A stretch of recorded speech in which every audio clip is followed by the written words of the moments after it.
We're talking NASCAR on Proline TV. Thanks for tuning in. Martinsville, a short track. That's what we're going to preview on this week's show. No CJ Radoon. He's off for the week. This man, Kevin Rogers, is here filling in for CJ for the week. You could also, of course, check out Kevin's work if you haven't already done so when he puts out his Friday picks each week for the NASCAR Cup Series. How's it going, Kevin? Greg, it's going well. We've been kind of hit or miss on some of these picks in those Friday videos. We hit the head-to-head the last 2 weeks. I actually rode Kyle Larson the last 2 weeks, and he was able to win his head-to-head matchup. Still have not gotten the big one yet as far as picking the winner of a race. It's never easy to do that. But still, I mean, at least working on that, the head-to-head, you got to worry about just two drivers, so that's good. And yeah, it's been pretty chalky so far this season with the winners, and we'll talk about that in a little bit. But yeah, just trying to find some winners out on the track. Yeah, I think a lot of people are probably having problems because, look, at Daytona, anything can happen. We know that. And same thing kind of with Atlanta. Then nobody's going to predict more than likely Christopher Bell to win a second straight. Then they're not going to predict him to win a third straight.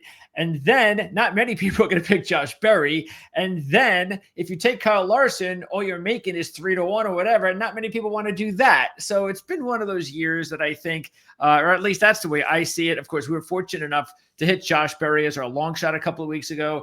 And we had Bowman. As a matter of fact, we've been picking CJ and I've been rotating, picking Bowman like almost every week for the past month. And we finally looked like we had it on Sunday. And then I'm glad he actually admitted he choked because that's exactly what he did. But I'm glad he admitted it. But you know what? You live and learn. And what I'm happy about, Kevin, is to go back into the odds this week and see nothing has changed as far as the way Las Vegas feels about Alex Bowman.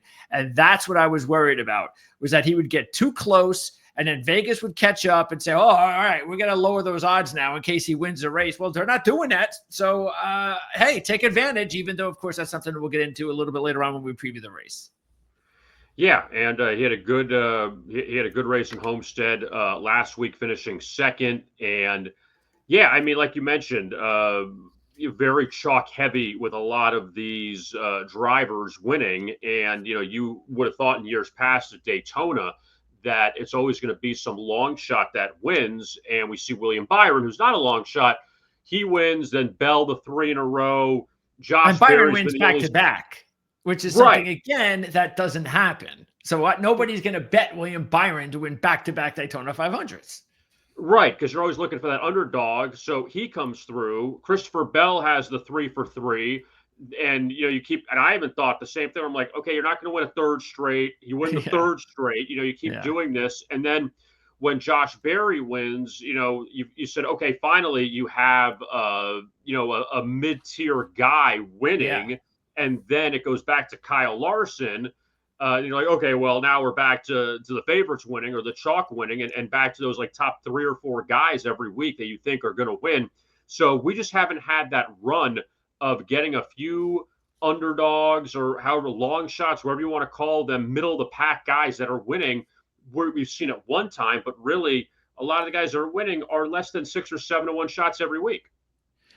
Well, let's tell you what I want to do is, since this is the first time we've had you on this program, is kind of get caught up. And I'm going to ask you, first of all, and we've already been through it just a little bit, but have you learned anything that could help you out with handicapping races now from what we've seen so far?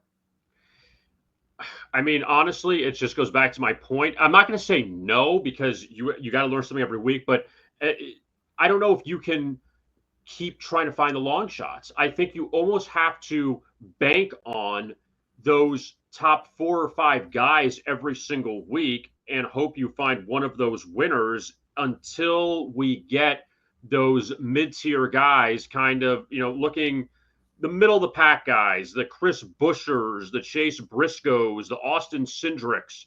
When one of those guys can maybe win a race, you say, or 1 or 2 of them wins a race. Like Bowman last week, hopefully, which he didn't, but he came close. Yeah. Right, exactly. Like that middle tier guys that are going to be in the 25 to 50 to 60 range. I'm not talking about the 100 to 1 guys, but like sure. 25 to 60 is kind of reasonable.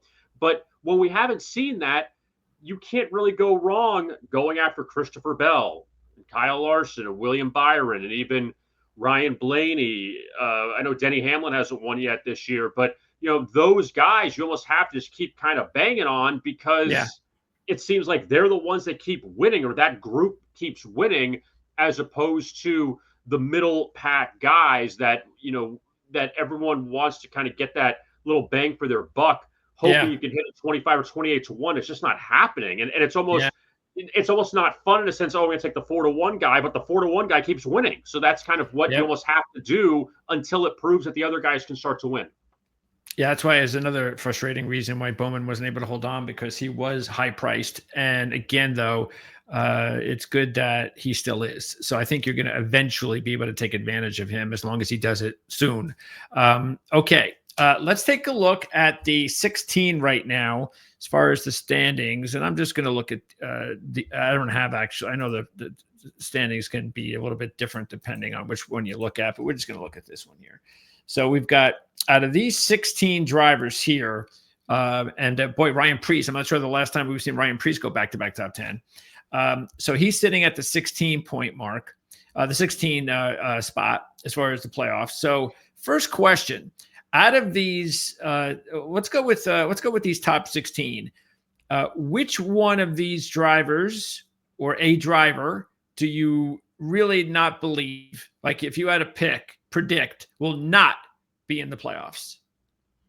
I mean, I know it's kind of I want to say obvious answer, but I mean, Josh Berry's won. He's there because he won the race a few weeks ago in Las Vegas. He's in. But some of these, but the problem is, like a guy like that, I'm just going to give you some numbers on him, that he went last season, 18 straight races outside the top 10, first 3 outside the top 10. He won the race this year in Las Vegas, but I'm just not super sold on him. Another guy I'm going to put in there is Ryan Preece. I know he's like, we've only had like a month-ish of races. There's still a long time to go, but the guy has 0 career wins. He had 5 top 10 finishes last season. He is off back-to-back top 10 finishes. I just don't believe the consistency is there with Ryan Preece. So if that's one, and I understand he's number 16, it's kind of like saying the 16 seed's not going to make it in. Well, crazy, you could believe in him. I mean, you might have said at the beginning of the year to yourself, hey, I've got some long shot picks, and he was one of them. But that's why I ask. You never know who your long shot picks are. What about McDowell? Maybe also a guy like that.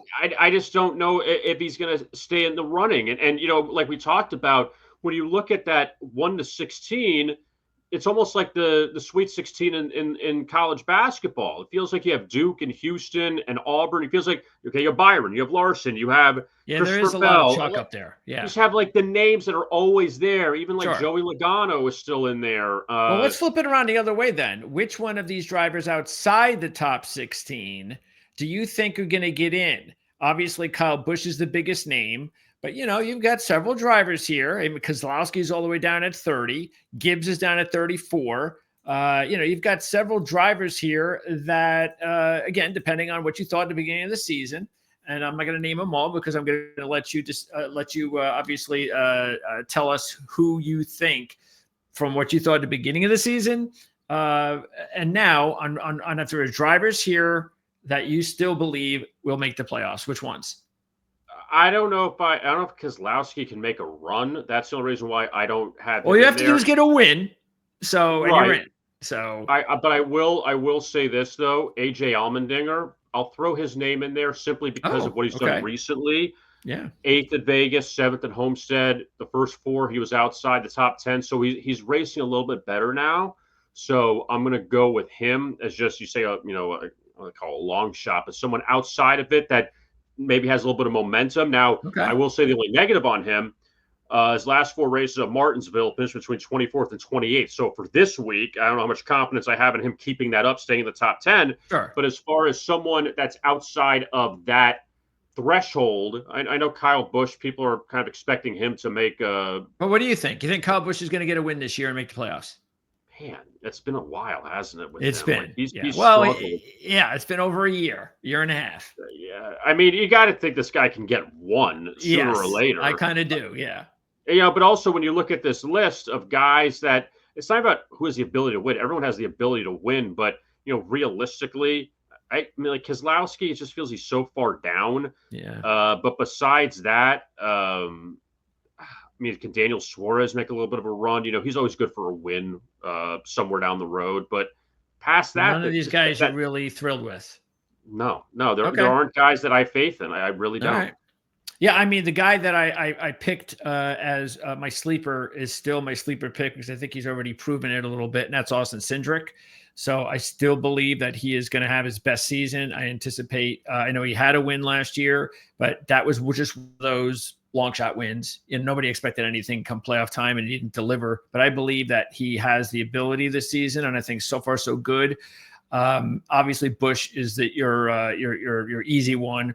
And I did predict in the beginning of the season, I thought this was not going to be a good year for Keselowski. There was something about the way he drove last year, and he's at that point too, where I do wonder if the clock's running out regarding retirement. And I'm just not seeing it anymore from Keselowski, especially when you see Keselowski's there 30th and his teammate, who has a lot of the same equipment, is doing just fine, in ninth, Chris Buescher. So, especially when Keselowski's got the goods as far as the experience and the winning, that you would expect him to be in ninth if there's a problem with one of the two drivers on that team. But anyway, other than that, I think Ty Gibbs is probably the only other one that really sticks out for major disappointment so far this season. This is a surprise. We expected by now that Ty Gibbs would be able to make a little inroads in the Cup Series, and so far he has not been able to do that. Okay, so I'm going to ask you about futures before we go to our preview, and let's pop them up and give us 3 futures. Give us, you can give us one favorite, one middle of the road, and one long shot. So give us, who would you bank on if you had a wager on, if you had a offer advice to anybody out there that wants to put money on a future championship future, who would be your top choice based on these odds? I would say, the one guy I've been, riding, for lack of a better term, last few weeks. I'm going to go with Kyle Larson at plus 350 odds. I know what Christopher Bell has done, but I just think that Larson, he won it back in 2021. That it feels like he's always there in the mix. Again, you got a lot of good drivers at the top. So, it's not a slight to anyone else, but I just think with Larson, I just have more faith in him. I know Ryan Blaney's been there in the top 4 on that final Sunday the last few years, but I like Larson as far as someone that I feel like pretty much anywhere except for Atlanta, like everywhere else, like he can win. So I feel like that's a guy. Yeah, Atlanta, Daytona, and Talladega. Yeah. Those Speedways, no. Yeah. Everywhere else he's good. He's really good. So I would go with him as probably my number one as far as favorite. All right. Give us a mid-range, and I'll even start it here from Elliott to right about, maybe right about Buescher at 35. So between 10 and 35 to 1, which one of these drivers would you put money on? I would go with Alex Bowman, who we talked about earlier, at 28 to 1. He went to the round of 12 last year, and 5 of 6 races, top 10 finishes this season. The second place finish at Homestead. I feel like now he's got some momentum and he's racing well. So might as well see if he can keep that up. And, he's kind of like that guy that you're kind of waiting for him to get over the hump in a sense, like all these years. Like, okay, is he going to be the one that's going to reach that top 5, top 6 names of drivers? Like, he's always like kind of hanging around, but hasn't made that run. And I feel like he's making that run now. So maybe take a shot at him where at least you don't have to say, oh, well, he's had a lot of races finishing 20-something. He's going to get there. He's going to get there where really he's gotten there. He hasn't won, but he's gotten there and he's performing well. So I would say maybe Alex Bowman as someone who could make a run if he can get in that top 16. And he's still once again, Vegas does not care for Alex Bowman because he was hot late at the end of last year. He has picked up where he left off, and he's still 28 to 1 to win the championship. I think also what we saw at the choke deal, I know, Kyle Larson on your back and you're trying to drive like Kyle Larson at high at the wall and all that. And to me, it was more of Alex Bowman is just, even though he's won races, Alex Bowman, including Martinsville, and we'll talk about it, he doesn't lead a lot of laps. He's not there at the end as the best car for most of the day, for most of the he's not used to that. So I think that is just a learning kind of deal for him. And that's why I think as long as he just picks her up where he left off and improves and uses that experience, then I think that 28-1 is going to look awfully good in just a few months. All right. And now long shot. If you had to just put a couple of bucks on one of these long shots to make a run, starting with Keselowski, Cindric, and Gibbs, who would it be? I'm just going to go back to the well from what you asked me earlier. I'm going to go with AJ Allmendinger, just because 250-1. Just when you say dark horse, again, he's racing well of late, and you hope he can keep it up. I know the numbers aren't good at Martinsville, but still, it's not a lot of faith in a lot of those guys on that list when you get down towards the triple digits. But at the same time, someone like that, he could maybe make a little bit of a run. It's just nobody else in there. I don't really have a lot of faith in that can do something. So, again, you throw a couple bucks on it. I would say AJ Allmendinger. We'll see if he can make a run. I'd take him at 250-1. All right. Sounds good. Now let's go ahead and preview this week's race. The race that we have kind of touched up on here a few times, and that is the race at Martinsville, the Cookout 400. And let's take a look at the odds for the race, starting with, of course, the favorites. And before we even get into all of this, a couple of trends to keep in mind for this week. Again, as we said at the open, is a flat track. It's actually a short flat track. They've been racing here for a long time, 152 career races in the Cup Series. And as far as starting position and how that comes into play for previous winners here, not really relevant. And that's something to keep an eye on. Especially we'll update you on Saturday. Should be about 4:30 when we do the qualifying report for Martinsville. But again, it's not going to be a big deal because only one winner has had a top 10 starting position at Martinsville since 2022, the next gen car. And that is 0 for the last 5. So it's actually the very first time that they had a next gen car. There was a top 10 starting position winner. The last 5 outside 11th, 14th, 18th, 19th, and 20th. So that's kind of surprising, isn't it? This isn't something we normally see for qualifying, you're going into a race where the last 5 winners started outside the top 10. Yeah. And, obviously going through, some of the numbers with the short track. Yeah, it's funny, Greg, that when you look at a lot of these races and you try to handicap them, how some tracks or some events you don't have back-to-back winners. Others you have guys that have success that it just goes every which way on different tracks, different races, different surfaces. It's just amazing how that happens. The one, I know we're going to talk about a lot of these drivers, but the one who has had a lot of success has been on these short tracks has been Denny Hamlin.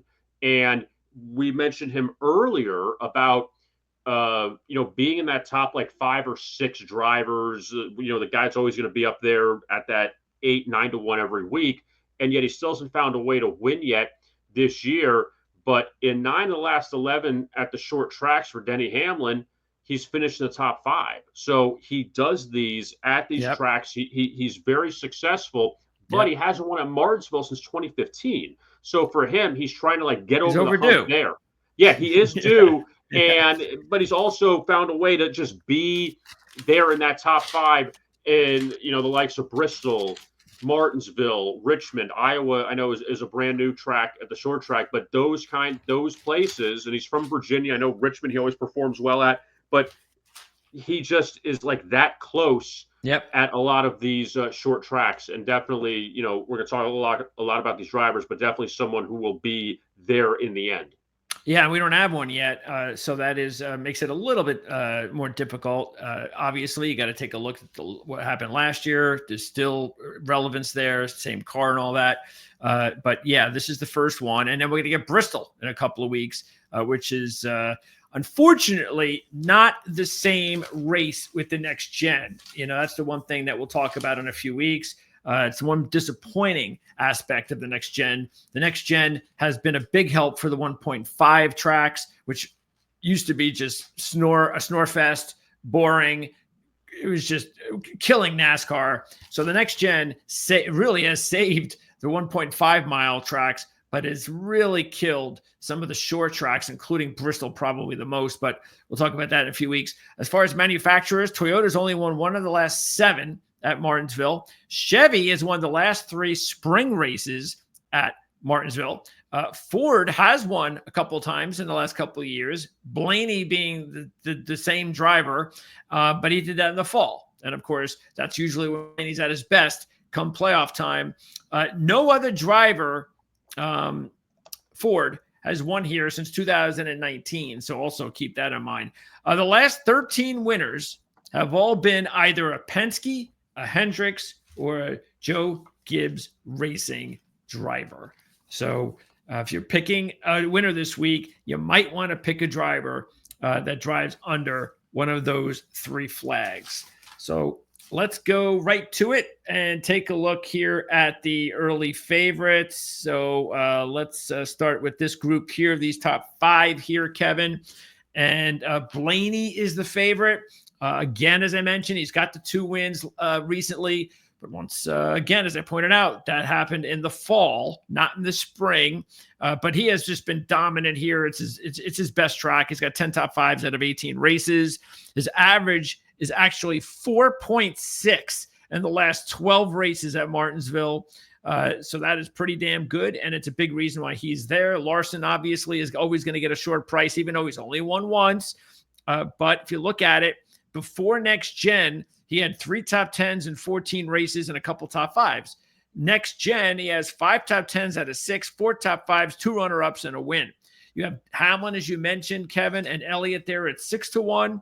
As you also alluded to, the fact that Hamlin has got a bunch of wins here. He has 5, but also, as you mentioned, he hasn't had one in his last 19 races. He's led over 2,400 laps in 38 races here.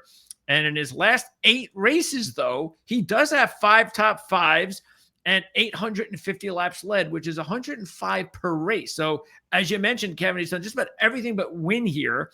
Elliott, meanwhile, is also 6-1. 1 win, 2020 out of 19 races. But in his last 9 races, he has 7 top 10s, 4 top 5s, 2 runner-ups, and a win. He's led over 1,000 laps. That's 115 per race. And then the final one here on the board is Byron, the defending champ, who has 2 wins, 24-22. He led 212 laps in the 22 race, 88 last year. And matter of fact, not only did he win last year, but he also finished 6th, leading 51 laps in the fall race. So out of these 5 drivers, Kevin, who do you like the best? I mean, it's definitely a lot of good numbers with those guys. You mentioned with Chase Elliott, hasn't won on a short track hasn't won on a short track since 2020, which came in Martinsville, and that, obviously the COVID year, winning that race, but also a couple close finishes last year, 2nd in the fall Martinsville race, 2nd in Bristol, 3rd at Iowa last year, 3rd at Martinsville in the spring race. So he's right there. And we know Chase Elliott feels kind of due as well. Kyle Busch was one guy we talked about earlier, but Chase Elliott, I feel like, is kind of due also. When you look at what Ryan Blaney has done, winning at Martinsville in the November race last year, finishing 5th in the spring race. So he is always going to be hanging around. And it feels like Ryan Blaney has done better in that fall race in Martinsville, winning in 24, winning in 23. But the spring race, though, finishing 5th, finishing 7th, finishing 4th, that he's, again, I mean, it's not a terrible thing to finish 3rd or 4th in these races, but he's winning the fall races. But the spring races, he's just finding a way not to get over the hump necessarily. So for Blaney, he's trying to win that spring race here at Martinsville, and that's going to be big for him. And, again, there are a lot of big drivers that are on the cusp that have not won yet this year. And you're waiting to see if Blaney can do it, if Hamlin can do it, if Chase Elliott can do it, that those guys, I mean, Joey Logano, even him, who won the championship last year. Not a lot of great numbers in the short track, not terrible, but not great. His last three, 10th or worse. So he hasn't had a top 10 finish since Iowa last year on a short track, and also in Martinsville. Did finish sixth last year. So again, nothing to be ashamed of there. The numbers are pretty good in Martinsville for Joey Logano, just not really getting over the hump, but getting a lot of top six finishes. But I really feel like, Greg, that this week you're going to get another big name. It looks that's like going to win that hasn't won heavy. yet. It looks like a lot of chalk this week. This is not the week. Again, there are a couple of long shots we'll throw in there, which I like, but for the most part, it is going to be really hard to pick out of all of these top drivers. There's, I just went over the numbers for all of them. I mean, each one of them has something to like, which is going to make it difficult. So, all right. Well, you're going to have to make a pick later. So I'll let you wait for that pick when we go over them. Logano, by the way, as you mentioned, is 9-1, just like Christopher Bell. And Logano, by the way, has led over 1,000 laps here in 32 races. He's got 11 straight top 10s with 5 top 5s and 2 runner-ups. His win in 2018, he led 309 laps. So he's got the experience here. Christopher Bell also has a win. He did that from the 20th position. He led 150 laps in that race, and he hasn't led a lap since. Matter of fact, he's only led 159 laps ever in his 10 races there. So he had one big race, and then everything else has just been Matter of fact, last year he didn't do well at all at either race. So I think that once we get by those first 6 drivers, once you get to that next group, like this group, they're just not anywhere near as good as those top guys. So it's like, no. And it makes it easy for me to go, Christopher Bell this week. No. Same thing. Maybe even Chase Briscoe, and just this group here. If I had to pick someone out of this group, you know what? I might go with Briscoe and maybe Berry, because Berry's hot right now and his number's bigger. So fantasy-wise, I don't think either one is going to win. But I might go Berry or Briscoe in this group. Briscoe has 5 top 10s out of 8, an 8.6 average in his last 6, and he is coming off his best finish. So in this next group of 5, is there somebody that sticks out for you that you would favor? I mean, I'm looking at some of the numbers, and for instance, we'll go with like Ross Chastain, for instance. And in last fall's Martinsville race was 8th, was 14th in the spring race. That it's not terrible. It's a lot of top 15s at short tracks for Ross Chastain. Not good enough here. Yeah. I know that's the problem. Again, yeah, you're right. That top 15, that's nice, but you have guys that are going top 5 consistently. Yeah. So top 15 isn't going to cut it. And even for Ross Chastain, he doesn't have a win on a short track in his career. So it's hard to really build a case around him. Yeah. Now, as far as some of the other guys, okay, let's even look at, again, there's going to be a lot of numbers on Kyle Busch just because he's been around forever. But his numbers in the short track really aren't anything to get excited about. That Kyle Busch. Not lately. Okay, let's go last year. Forget about, 2 or 3 years ago. Last year for Kyle Busch in the short tracks. 28, 25, 12, 35, 16, 20, 25. And he's a short track expert. That just shows you that, it's just not working for him and his team so far. 5 laps led last year on short tracks. That's hard to get excited about going back. And the last time he won was 2019 at Bristol on a short track. So it's been a while. And that was 30-something races ago. We know how much he's slumped overall. So really, it's hard to build a case around Kyle Busch as well. Yeah, matter of fact, he has only 1 top 5 in his last 11, leading just 5 laps in his last 11 at Martinsville. I mean, this is somebody who's led over 1,400 laps, 2 wins, and 17 top 5s in 39 career races. So the Kyle Busch with the different manufacturer, especially, but even before that, just has not been the same on the short tracks. Okay, now we're finally going to get to at least some drivers that I could throw some long shot money on, especially these 2 here at the top, and that's Cindric and Bowman. Cindric, once again, I think a lot of what you're going to see this year, look, unless you just don't have faith in Cindric like I do, but but I have faith in him. And so what I'll do is I'm really looking at the Xfinity Series career, sort of like what we talked about with Josh Berry a couple of weeks when we picked him with his 2 Xfinity wins at Vegas. So looking at Cindric here and see that he's had a lot of success here in the Xfinity Series. He's got actually 3 top 10s, runner-up, 2 poles. He's led over 100 laps. And then in his last 3 races overall coming in here, he's got this is the last 3 races I believe he's had here. I just want to make sure I got to double check that. Because he has 1 top 5 here out of 6 races, which for him is actually not that bad because Cindric has had, pretty bad career overall, but he's never qualified in the top 10 here. His best finishes here actually have been 4th and 9th. So considering his last 3 races have actually had 2 top 10s and 1 top 5, and now he's a better driver, watch out what happens with qualifying when we talk on Saturday, because that's what we said last week. He qualified in the top 10. He had a good result. So now, again, you don't have to qualify in the top 10 to perform here, but that's just a little heads up for Cindric. And Bowman, who's got the same odds basically as Cindric, if you look at him, as you mentioned before, he's 3rd in points. He's got 5 top 10s out of 6. He was runner-up last week. And in 17 races, he has 5 top 10s and a win. But classic Bowman, he led 9 laps in his win in 2021.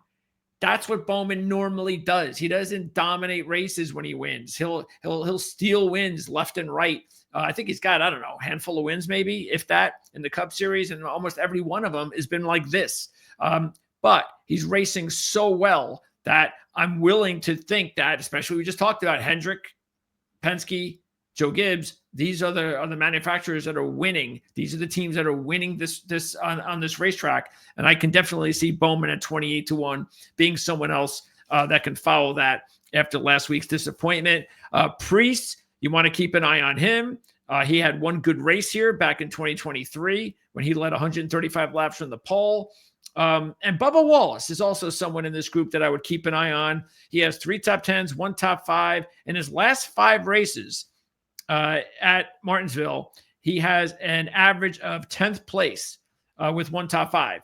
So that's not bad for Bubba Wallace. And Bubba's starting to pick things up as well. He had a good week last week. So I think this is actually the best group of long shots here, because I only have one other long shot. The rest of the groups that we're going to go into, it would be Cindric, Bowman, and Wallace. What do you think about this group?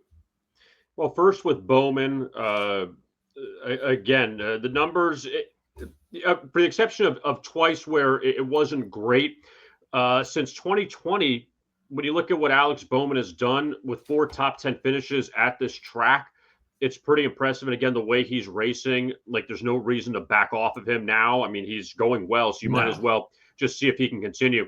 Now, as far as Bubba Wallace goes, and just looking at what he's done on short tracks, I mean, last year, after a little bit of a slow start, he did all right in the final 5 races. He had 3 top 4 finishes, which was actually pretty impressive. Granted, one was at Martinsville, finished 4th in the spring race last year, 4th at Richmond, 3rd at Bristol in September. So Bubba definitely has seen a little bit of success, hasn't gotten over the hump, and also he has not won yet on a short track in his career. But and also the laps led, like you talked about with Bowman, that even with Bubba Wallace on the short tracks last year, he in the last 5 races led 7 laps, and that was it. So you need to do a little bit more if you want an opportunity to win. But yeah, again, a lot of these guys, some have had moderate success, depending on what you want to call success. If it's top 5 finishes, top 10 finishes, that some of them have had that you have not had guys, for the exception of Allmendinger, who I mentioned before, who has really struggled. Yeah, we'll get to him in a little while. Yeah, that he has not had anything great. But some of these guys, they're mixing in some top 5s and top 10s. So really, you say why not on them? For a lot of them, there's a lot of why nots that you could have. Who would you, if you had to pick? And again, you might have to decide one of these drivers when we make our picks. Which one of these guys do you trust the most? Would it be Bowman?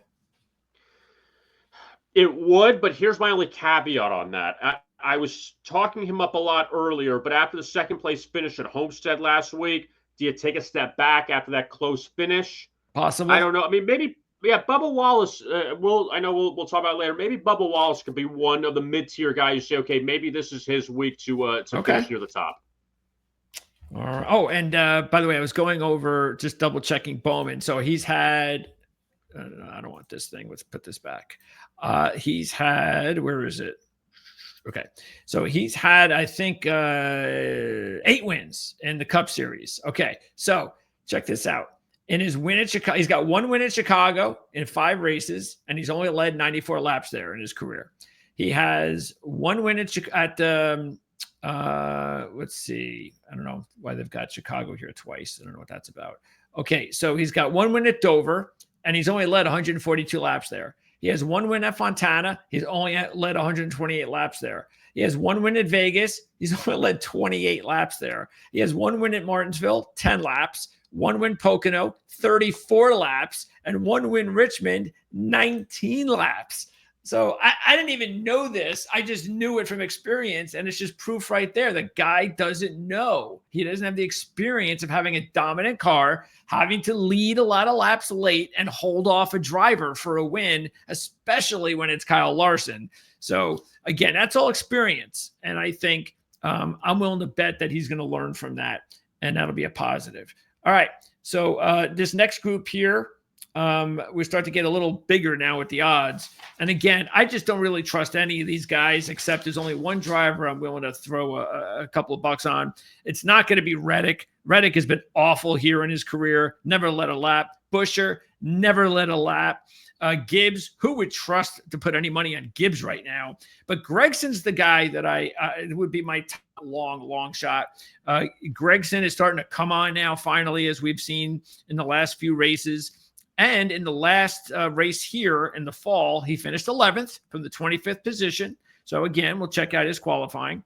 And in 5 Xfinity Series races at Martinsville, 4 top 5s, a runner-up and a win, 234 laps combined, and he led at least 12 laps in every race that he's ever run in the Xfinity Series at Martinsville. I think that's going to be something to keep in mind this week. I think he is clearly the top long shot play. And then I'll just finish this out by just going through the rest of them here. Hocevar, you never know what you're going to get from him from week to week. But there's AJ at 200 to 1. And AJ was actually a guy that I know he doesn't have the history lately, but he's actually a guy that has some sort of a history here combined when you compare him to all these other drivers. He has 7 top 10s, 2 top 5s. He's led 50 laps. No laps led in the last 8, so kind of what you were talking about, and no top 10s since 2018, sort of what you were talking about. But he does have 2 top 10s coming in. And again, when you compare him to all these other long shots in here that are even lower than his 200, as I said before, no led laps, hardly any top 5s or top 10s. So if I'm looking at long shots, I'm actually thinking about Gregson and AJ more than anyone else. I'll give you another name too, Greg, in the middle of all of this. And I know he's been up and down. There was even Austin Dillon that he finished 7th in the fall race last year, had a 3rd place finish in 2022. He's mixed in a couple top 15s. I know it's not really convincing. We're not asking for top 15, but he finished 5th back in 2017. That feels like a million years ago, but it's still, there's a lot of, it's better than a lot of these guys. Yeah. Yeah, I mean, but you got a couple top 10s, so it's not terrible. Yeah. And even like a guy like Austin Dillon, looking at his career numbers as far as tracks go, and the one track he's done the best as far as short when tracks. You look at like top 5s, I was trying to get my numbers straight. The top 5s, Daytona's first for him with 4, and then second's Martinsville with 3. So he's got to have some confidence riding on this track. So Austin Dillon may be another guy that can maybe, I'm not going to say pull out a win, but maybe top 10. Yeah, maybe take a shot at top 10, maybe a surprise. Yeah, these odds here are only top 5, so keep that in mind. Right. The ones all the way to the right. But still, if they're 13 here, it's probably 6 to 1. I mean, you're probably getting double that. Half of that at top 10. So, it is what it is. But hey, I know a lot of people like doing it. And if you want to go ahead and do top 10, then there's a few long shots there to keep an eye on. Because again, I think we both agree It's going to be really hard for any driver to win this race when you have 5 or 6 of the top drivers with so much good experience here, and especially some of them that haven't won yet this season. So let's go ahead and get into our picks. And you're the guest, so I'm going to allow you with the first pick. So who are you taking? Who's your top pick? And you're going to have a couple more days to rethink this. When you, it's up to you. I mean, if you want to put out your own report again on Friday, I'm leaving that up to you. But go ahead and give us your top pick. I'm going to go with Denny Hamlin. I think that it's time for him to get one over the hump. I debate between Denny Hamlin and Chase Elliott here because of their good numbers in the short track. But I think with Denny, that it's hard. I just want to get the right number again with him. 9 of the last 11 on the short tracks, top 5 finishes. Looking for his first win in Martinsville in 10 years. I think that he's just come so close so many times here that he's got to get one of these. I really believe that. So I'm going to go with Denny Hamlin as my top pick. Yeah, he would have been my top pick too. But I'm going to go ahead and take Logano. Again, he's got 11 straight top 10s here, which is damn impressive. He's done everything but win here in his last 11 appearances. And I think he's, again, you're getting double the money on his teammate, Ryan Blaney, my favorite driver. And look, I said this last week, when Blaney was one of the top drivers, odds-wise, that and the same thing happened again this week. I'm going to say the same thing, is Blaney can be streaky. And when things are not going well for Blaney, something like it'll be one thing after another.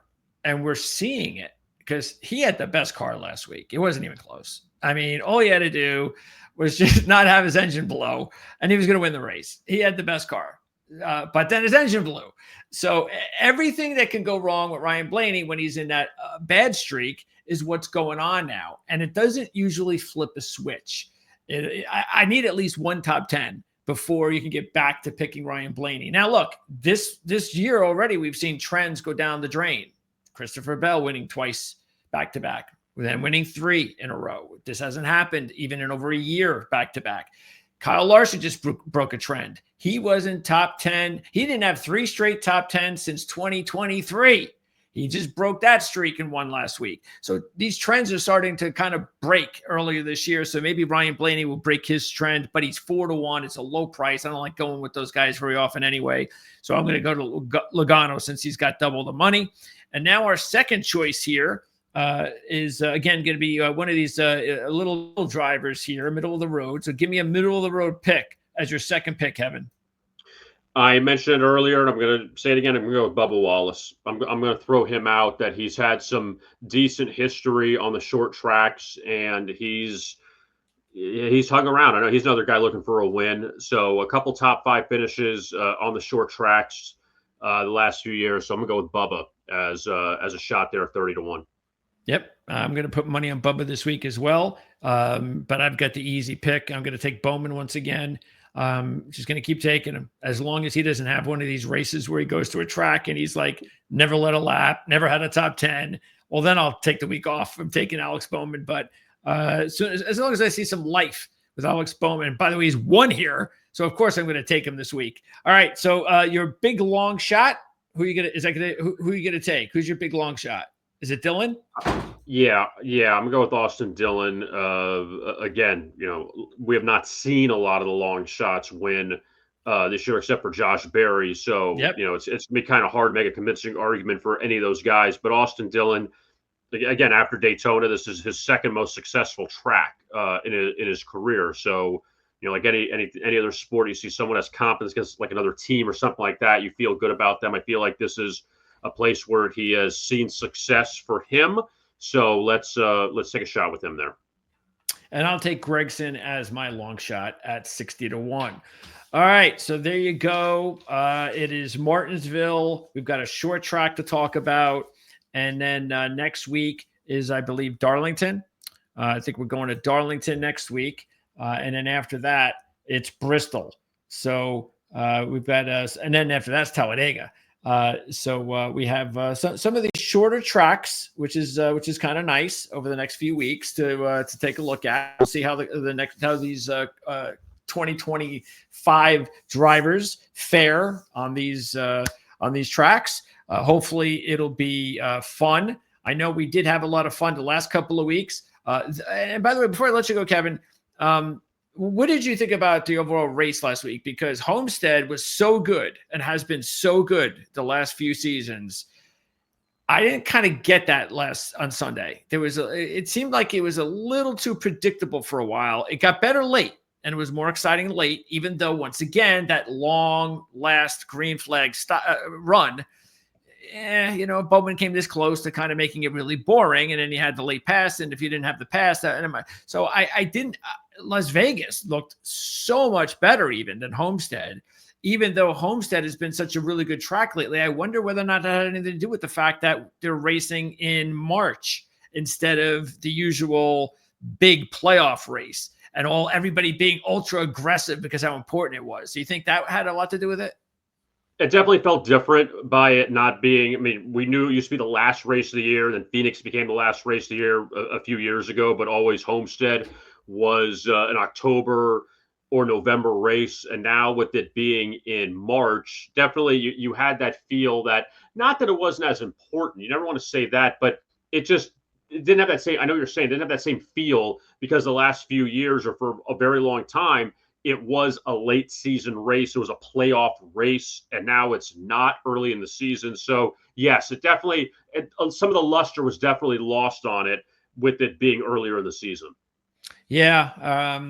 Again, they can make up their mind now. If I hear NASCAR comes up with their schedule in 2026 and still has Phoenix as their championship race, I'm gonna start getting really upset because nobody wants to see Phoenix as the championship race anymore. This has been going on for a few years. It's a boring race. The only reason there might have been a little bit of excitement this year is only because of the option tires. Which they're not going to do, of course, for the championship race. I don't want to. That day comes, and they already tell us in 2026 they're coming back to Phoenix again. Is going to be a miserable day to be a NASCAR fan. So I just hope that they go back to Homestead, or you know what, go to Vegas. I don't care. But Phoenix just it can't be the championship race again. It just doesn't make any sense to have your championship race as one of the most boringest races. Racetracks in the series on the season, but a lot of problems that I'm sure we could talk for another day. CG and I, of course, have a list of them with NASCAR. I'm sure you do as well. But there's obviously a lot to like about it, and that includes when we're winning races. And let's hope we get some victories this week. And Kevin, I appreciate it. I'm glad you're able to join us or join the channel, of course, every Friday to add another handicapping voice to the channel. So at least that gives the viewers three different takes on what we think about races each week. And I really appreciate that. And of course, sitting in for CJ while he's on vacation. All right, Greg, I appreciate it. Thanks for having me on. You got it. And we'll see everybody again on Saturday. Should be about 4:30 for our post-qualifying starting lineup report. Of course, maybe not be as important in most weeks because, as we said at the Open, the way that the trends are working lately as far as starting positions, but still going to be very important to find out where they are and what we think about the race coming up on Sunday. So check us out. Make sure to subscribe here to the channel, of course, so you never miss one of our videos, including, of course, whenever Kevin posts his video to preview the races each week on Fridays. Our show usually records on Tuesdays or Wednesday with CJ. So we get you early in the week, we get you late in the week, and then we do it all again the following week. And of course, also on Saturdays. So we'll see everybody again on Saturday. And then Kevin, by the way, did you plan on coming back on Friday, or were you going to skip this Friday this week? I'm going to skip this Friday since I pretty much gave everything to you. But then for next week, I'll be back with my video. So there you go. Everything goes back to normal next week. CJ will be here in his normal assignment. Kevin will be back in his normal assignment, and we'll go from there. So thanks for tuning in, everybody. Have a great week. Let us know what you think, and we'll talk to you again real soon.